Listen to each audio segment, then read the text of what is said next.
Si Anak Pengembala dan Pohon Ajaib. Di sebuah desa kecil di kaki gunung, hiduplah seorang anak pengembala bernama Budi.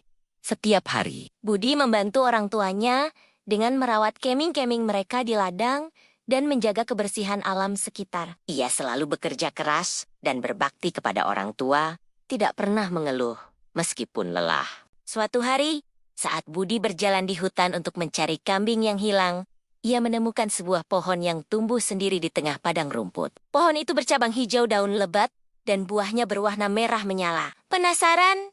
Budi mendekati pohon itu dan memetik salah satu buahnya. Saat ia mencicipinya, rasa manis dan segar memenuhi mulutnya. Dan tiba-tiba pohon itu bersinar seperti berbicara. Ini buah ajaib, Budi. Jika kamu memanfaatkan buah ini dengan baik dan berbagi keberuntungan dengan keluargamu, hidupmu akan penuh berkah.